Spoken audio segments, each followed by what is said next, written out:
Shakib Al Hassan from Bangladesh. প্রীতি চিন্তা ডাকে খেলতে আসলেন সাকিব। 22 কোটি টাকায় পাঞ্জাব কিংসের হয়ে বিক্রি হলেন। দর্শক, এবার আইপিএলে সবাইকে চমকে দিয়ে প্রীতি চিন্তা ডাকে খেলতে আসলেন বাংলাদেশের অলরাউন্ডার সাকিব আল হাসান। হ্যাঁ দর্শক, বিস্তারিত থাকছে পুরো ভিডিও জুড়ে।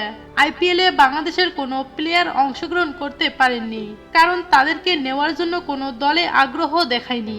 পাঞ্জাবের বেশ কিছু প্লেয়ার ইনজুরিতে পড়ার কারণে অনেকটাই দুশ্চিন্তায় পড়ে রয়েছে পাঞ্জাব কিংস এর মালিক। আর এই কারণে সাকিব আল হাসানকে দলে নেওয়ার বার্তা পাঠালেন প্রীতি চিন্তা।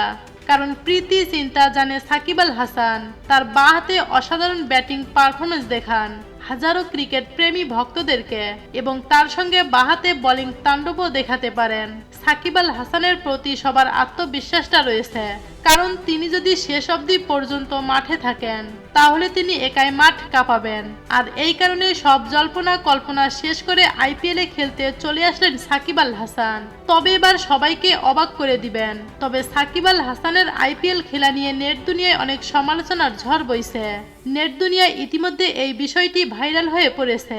তবে কি সত্যি প্রীতি চিন্তার ডাকে খেলতে চলে আসলেন সাকিব আল হাসান? হ্যাঁ দর্শক, এটাই সত্যি। পাঞ্জাব কিংসের মালিক এমনটাই জানিয়েছেন। তো দর্শক, এবার আইপিএলে সাকিবের আগমন। পাঞ্জাব কিংসের হয়ে 22 কোটি টাকায় বিক্রি হলেন বাংলাদেশের অলরাউন্ডার সাকিব আল হাসান। এতে আপনাদের গুরুত্বপূর্ণ মতামতকে জানিয়ে দিন আমাদের ভিডিওর কমেন্ট বক্সে। ধন্যবাদ।